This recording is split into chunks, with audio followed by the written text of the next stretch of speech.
Dear my student MZ7 class में आपका स्वागत है।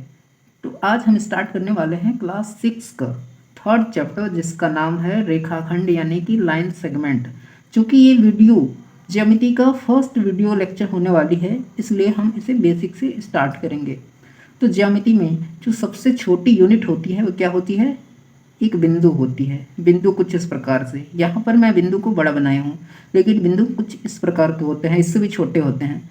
बिंदु की लंबाई, चौड़ाई, ऊंचाई तीनों चीज़ नहीं होती है, बस उसका जगह होता है। और इन्हीं बिंदु के इस्तेमाल से क्या बनता है? हमारा एक रेखा बनता है। ठीक है, जो कुछ इस प्रकार है। रेखा एक तो टेढ़ी मेढ़ी रेखा और एक सीधी वाली रेखा।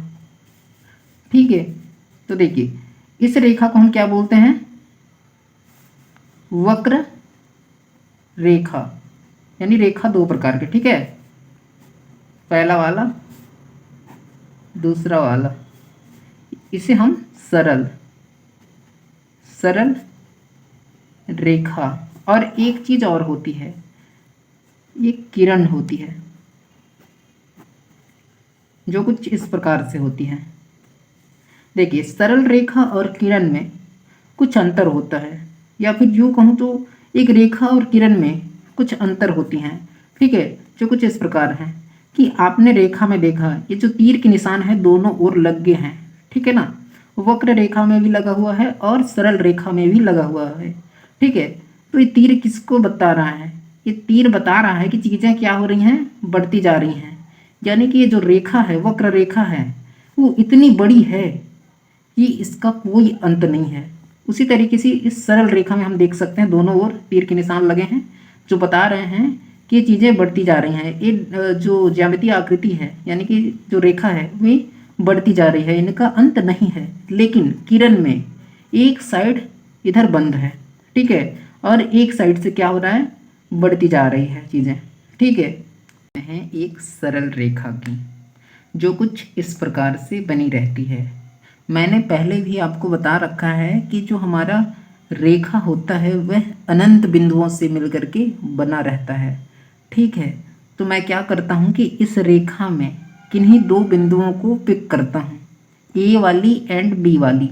ठीक है, इनके बीच भी क्या है? बहुत सारे पॉइंट हैं, बहुत सारे बिंदु हैं, लेकिन मैंने ए वाली, यहाँ वाली और यहाँ वाली पॉइंट को निकाल रखा है। ठीक है, ले रखा है।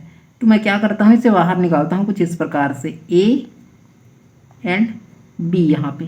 ठीक है, यही वाली रेखा को मैं काट करके यहाँ पर निकाल रखा हूँ। तो आप बताइए ए बी क्या होगा? इस रेखा का भाग, अंश होगा, होगा ना? तो क्या बोलते हैं इसे हम? रेखा खंड। तो आपने देखा कि इस रेखा में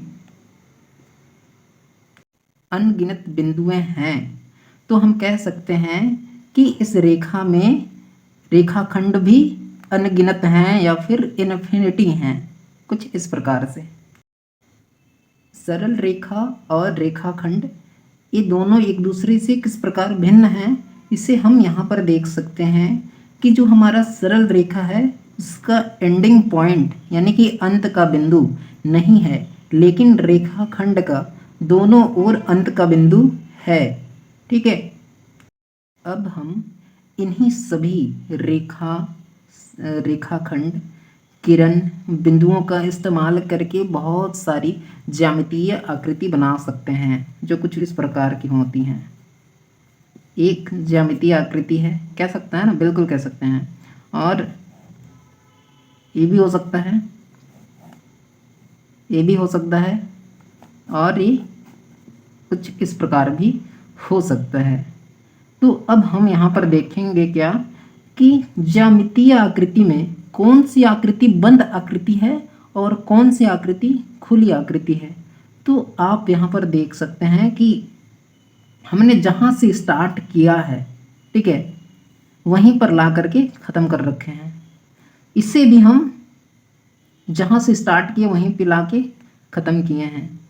इसमें भी हम देख सकते हैं तो यहाँ पर एक कॉमन चीज़ हमें दिखाई दे रही है कि हमें पेन या फिर पेंसिल का इस्तेमाल करके एक आकृति को हम बिना एक भी बार उठाए कंप्लीट कर पा रहे हैं। एक ऐसी आकृति बन पा रही हैं, बंद आकृति बन पा रही हैं। और वहीं हम इस आकृति को देखते हैं तो यहाँ से स्टार्ट करते हैं और यहाँ पे ला करके ख़त्म करते हैं। तो क्या हो रहा है, एक जगह उठाना पड़ रहा है ना, और खुली आकृति भी आपको दिख रही है। तो पेंसिल को बिना उठाए बनाई जाने वाली जो आकृतियाँ होती हैं वे बंद आकृतियाँ होती हैं। ठीक है, इस बात को आप समझ जाइएगा। और अब हमारा अगला टॉपिक है संरेख बिंदु यानी कि कोलिनियर पॉइंट। तो मैंने आपको पहले भी बताया है कि किसी भी लाइन को या फिर रेखा को बनने के लिए बहुत सारे इन्फिनिटी बिंदुओं की आवश्यकता होती है। ठीक है, तो मैं क्या करता हूँ कि बहुत सारे यहाँ पे बिंदु ले लेता हूँ। स्टार्टिंग में मैंने 4 बिंदु ले रखा है।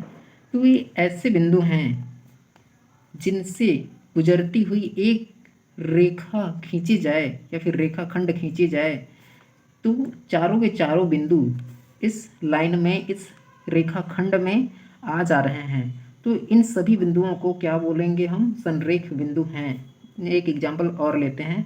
माना कि मेरे पास 5 बिंदु हैं, यहाँ वाली, यहाँ वाली, यहाँ, यहाँ, यहाँ। ठीक है, A B C D and E. यदि ये सभी बिंदु एक लाइन पर हैं, कहने का मतलब यदि मैं एक लाइन खींचूं और सबसे गुजरती हुई ये लाइन निकल जाए तो हम क्या कहेंगे, सभी जो बिंदु हैं वो कैसे हैं, संरेख बिंदु हैं, यानी कि कोलिनियर पॉइंट हैं। तो हम कह सकते हैं किसी भी रेखा या फिर रेखाखंड या फिर किरण में जो बिंदुएं होती हैं वे कैसे बिंदु होते हैं, संरेख बिंदु होते हैं। ठीक है।